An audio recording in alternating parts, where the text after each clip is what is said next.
महाराष्ट्र में आएगा सियासी भूचाल, शिंदे गुट के नेता शिरसाट का दावा। पता चलेगा किसके साथ अजीत पवार। महाराष्ट्र की सियासत में कब क्या हो जाए कहा नहीं जा सकता।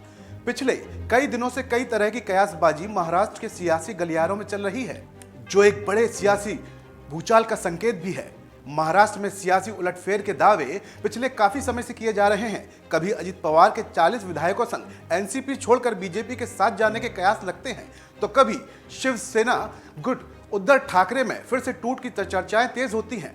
चर्चा थी कि एनसीपी के दिग्गज नेता अजीत पवार अपने 40 विधायकों के साथ बीजेपी का समर्थन करने जा सकते हैं। इन चर्चाओं पर विराम लगाने के लिए खुद अजीत पवार सामने आए और उन्होंने कहा था कि वो जीवन भर एनसीपी के लिए ही काम करेंगे। उधर एनसीपी चीफ शरद पवार ने पार्टी के अध्यक्ष पद को छोड़ने का फैसला लिया। उन्होंने कहा कि लंबे वक्त तक मैंने पार्टी की जिम्मेदारी संभाली, अब मैं चाहता हूं कि इसकी जिम्मेदारी कोई और संभाले। उन्होंने इस्तीफा देते हुए कहा कि मैं रिटायर होना चाहता हूं। इस बीच एकनाथ शिंदे गुट के नेता संजय शिरसाट का बड़ा बयान सामने आया है। उन्होंने कहा है कि ज्यादा से ज्यादा 4 दिन इंतजार करना होगा। उन्होंने कहा कि अगले 2 से 4 दिनों में महाराष्ट्र में बड़ा सियासी भूचाल आएगा।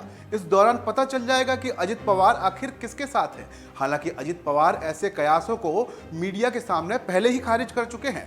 दरअसल महाविकास अघाड़ी ने मुंबई के वज्रू मठ में रैली की थी। इस रैली को लेकर भी संजय शिरसाट ने टिप्पणी की है। संजय शिरसाट मीडिया से बात कर रहे हैं।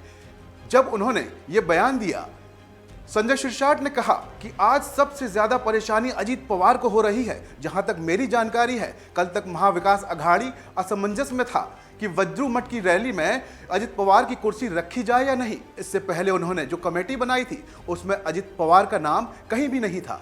अजीत पवार कहां हैं, ये 2 से 4 दिनों में पता चल जाएगा।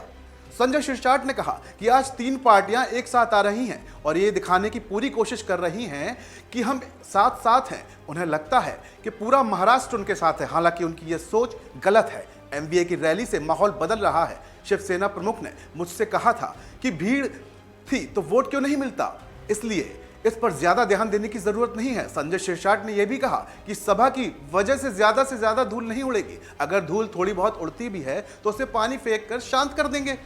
संजय शिरसाट के बयान के बाद राजनीतिक हलकों में चर्चा छिड़ गई है। क्या राजनीतिक भूकंप की तारीख नजदीक है? इसको लेकर तर्क वितर्क भी किए जा रहे हैं, लेकिन अजीत पवार पहले ही स्पष्ट कर चुके हैं कि वो एनसीपी के साथ काम करेंगे। इस खबर में अभी इतना ही। आप बने रहिए वन इंडिया हिंदी के साथ।